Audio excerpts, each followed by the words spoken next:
Welcome to Research 101. I'm your host, Mike Wilday, Manager of Learning Technology Solutions at Los Angeles Pacific University, and I am excited to bring you today some powerful tips and tricks that I learned in my research studies that will help narrow down and pare down that wealth of knowledge when you do a search within the library. These little tips and tricks I think will be so valuable to you, and I'm excited to share them. Let's dive in and look at this basic search I just did on strategic management, a very popular topic in some of our business programs. Now, the library has so much information, but sometimes it's a little too much. This search just resulted in 4,610,527 different articles and periodicals, whatever, that I can use for my topic.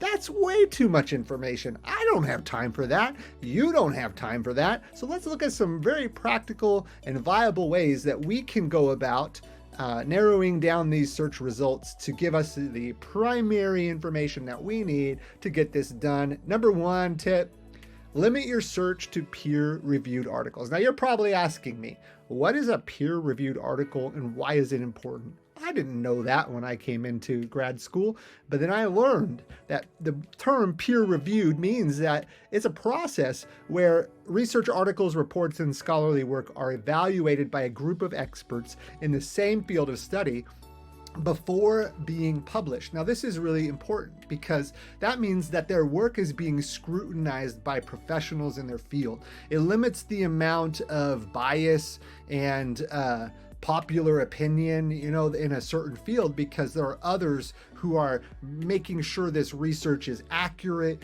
and it can really increase the amount of trust and reliability that you can have in the research that's being done and the things that are being said about the topic. So the easiest way to do that, to narrow down your results, is just by clicking on peer reviewed right here. And this will limit your results to only articles that have been peer reviewed by people in the search. Now, we went from 4 million down to 1,688,959 in just the click of a button. That's splendid, because now this means this is really the cream of the crop research, still quite a lot, and we're going to look at some advanced techniques in the next video to really narrow this down. But that was a one-stop, super quick way to narrow down my research. Now, the next tip, which is really simple as well, but also so important, is to pare down your results to items from the last 5 years. Now, really, this is all about recency, right? How recent is the article that you wrote? Why is that important? Well, it's really important because newer research builds on previous findings. It incorporates fresh discoveries and may correct potential flaws in older studies. So recency gives us this capacity, this idea of there's going to be advancements in the field. There's going to be new ways that people do things, and old research may not be very great. Let's think about this for a moment. If you were doing research on a medical treatment, would you want to look at research that's been done in the last 5 years or the last 20 years? Think about 1980s. Medicine is vastly different than it is today, with research and the power of all the things that have come with that. It's just a new field. Or technology even.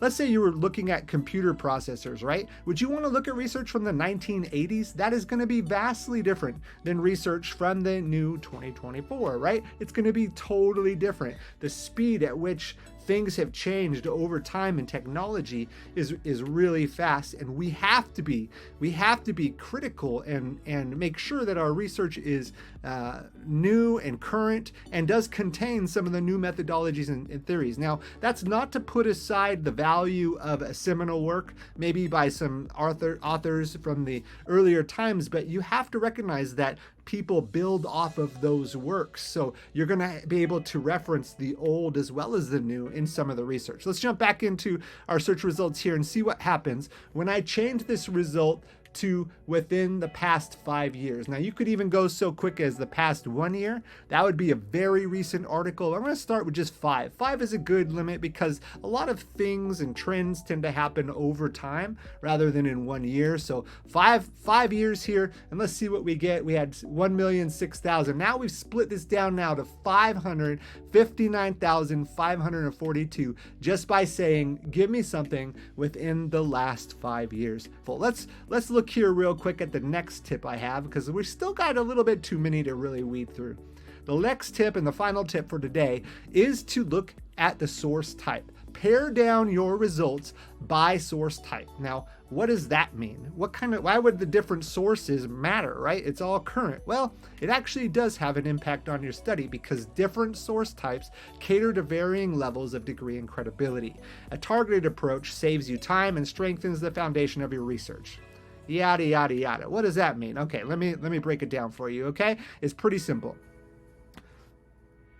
Different types of content bring different looks and feels to the research that's being done. For example, an article, that's a very in-depth thing. If you've looked at many articles in the library, as a recent graduate, I've looked at way too many. And there's just like some of those get into some really nitty gritty, lots of data, lots of looking at studies and over time. And they're like giving you charts and very specific things about very specific points in a field, right? So articles are very in depth. Now, books, on the other hand, tend to have a more broader scope of the picture. They're looking kind of like a larger overview and seeing how on a bigger level a topic might play out. Now, let's imagine here newspapers, right? Newspapers are great. They bring us ideas about recent events and also are very influential as far as popular opinion. But that may not be very good or credible when we're dealing with specific articles or things within the arena of whatever topic you're looking at. So making sure that we come at the source type with the right source is really powerful for narrowing down our results, okay? So let's do this with this topic of strategic management. Let's say we're just going from a broad scope and we only want to see books. Now we've got this down to 62 results. That's way more manageable, super usable for me as a learner. And you can see here, we've got some contemporary research on management and business. You can see it was published in 2023, a new ebook. That means it's going to be really current, really up to date. But let's say I really wanted to know something more, a little more pertinent and more specific, right? So I'm going to pull back open my source type here, and I'm going to just limit it to academic journals, and we're going to then pare this down by the past 1 year. This should limit our results greatly. Let's see what we get. Now we're down to 82,000. Now, honestly, that still feels to me like an awful lot. And then there's some other strategies we can talk about in the next video that will be very useful to you. But this idea, this approach gives me much less to work with. Coming at this from 4 million down to 82,000 is super helpful. Let me add one more little tip here. You can add quote to your search results if you want to keep the search words together. Wow, look at that. We have narrowed down our results from 80-some thousand to 11,000. What a great, simple way to pare down your results by combining all of these different techniques, the peer-reviewed, the recency, and the source type. I was able to find content that is relevant and more pertinent to my research results and really limit what I need to search for. Now, in the next video, we are going to provide you with some really powerful tips and techniques for really bringing those search results down and making it really pertinent to the subjects and topics that you need. I look forward to seeing you in the next video. Take care. Happy researching.